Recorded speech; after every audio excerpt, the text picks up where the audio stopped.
Assalamualaikum warahmatullahi wabarakatuh.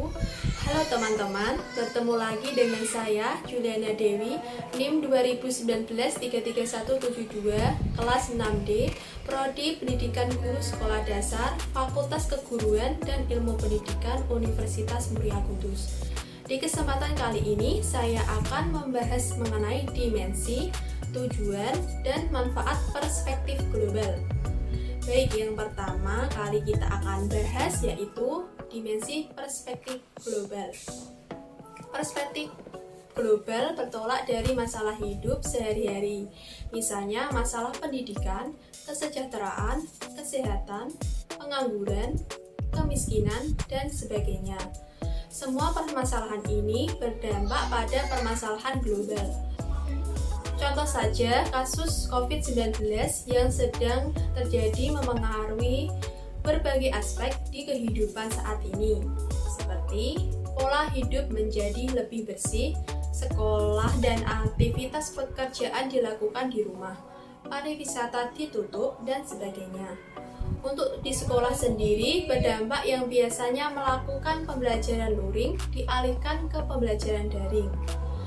Tak hanya satu negara yang berdampak, tetapi di seluruh dunia melakukan pembelajaran daring. Karena semua beralih melakukan pembelajaran daring, banyak yang mengalami pengangguran. Akhirnya terjadilah kemiskinan, sehingga dari satu permasalahan akan berdampak atau berpengaruh ke seluruh aspek.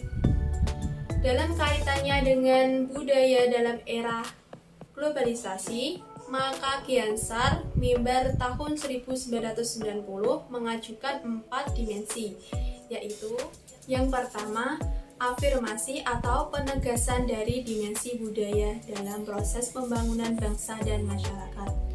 Pembangunan akan terasa hampa jika tidak diilhami oleh kebudayaan bangsanya.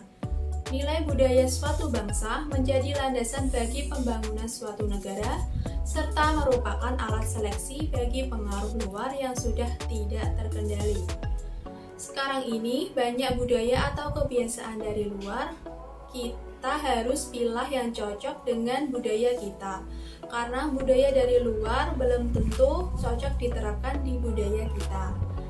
Yang kedua, reafirmasi dan mengembangkan identitas budaya, dan setiap kelompok manusia berhak diakui identitas budayanya. Jadi, setiap kelompok manusia memiliki budayanya masing-masing. Hal tersebut harus kita hormati.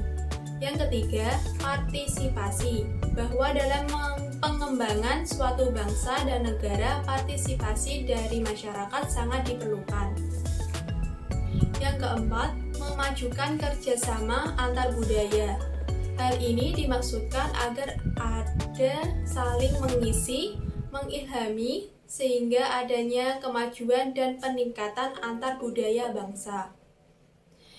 Selanjutnya adalah manfaat perspektif global.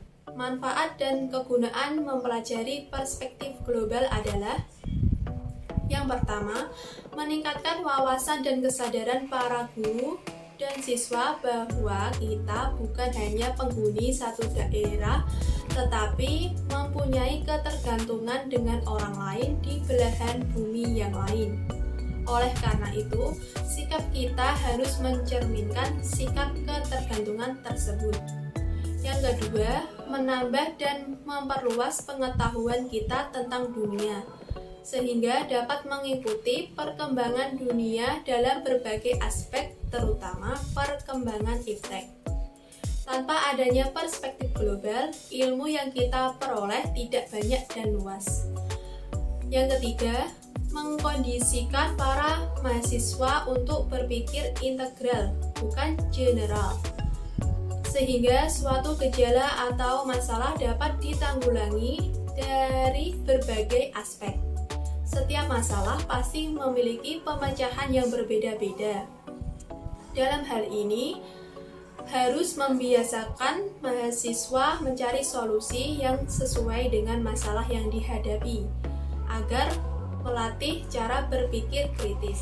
Yang keempat, melatih kepekaan dan kepedulian mahasiswa terhadap perkembangan dunia dengan segala aspeknya. Selanjutnya, tujuan perspektif global.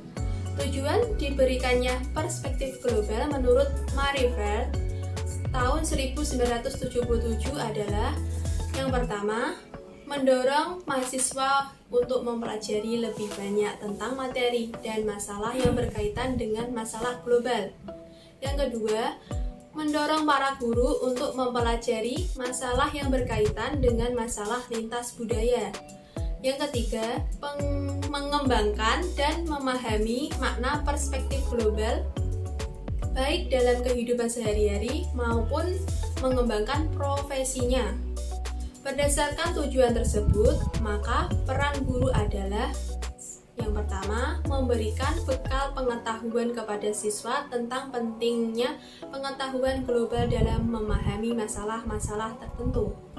Yang kedua, meningkatkan kesadaran dan wawasan anak didik sebagai landasan dalam melakukan tindakan yang berdampak global. Yang ketiga, memberikan contoh dan teladan dalam aktivitas sehari-hari yang mempunyai pengaruh terhadap masalah global. Selanjutnya adalah masalah dalam pendidikan global. Pada pelaksanaan pembelajaran di sekolah, guru mengalami beberapa permasalahan dalam mengajarkan perspektif global. Di antaranya, 1. Menurut kurikulum KTSP, dalam pelajaran IPS materinya belum membahas masalah dunia, tetapi terbatas sampai tingkat provinsi dan sedikit tingkat negara. Hal ini akan menyulitkan guru untuk membicarakan dunia dengan siswa. Untuk mengatasinya, guru dapat memulai hal-hal yang ada di lingkungan sekitar, misalnya masalah lingkungan, penduduk, kesehatan, AIDS, dan sebagainya.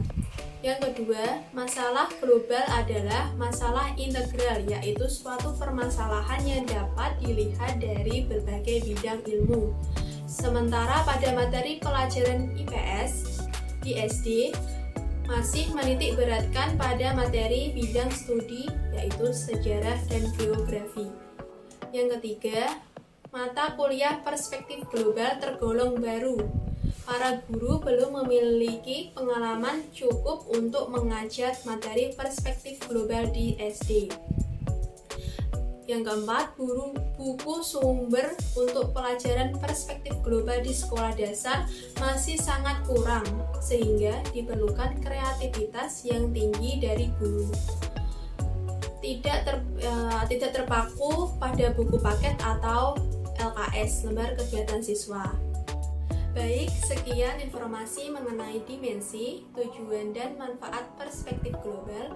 Apabila ada tutur kata yang kurang berkenan, saya mohon maaf sebesar-besarnya. Wassalamualaikum warahmatullahi wabarakatuh. Dah.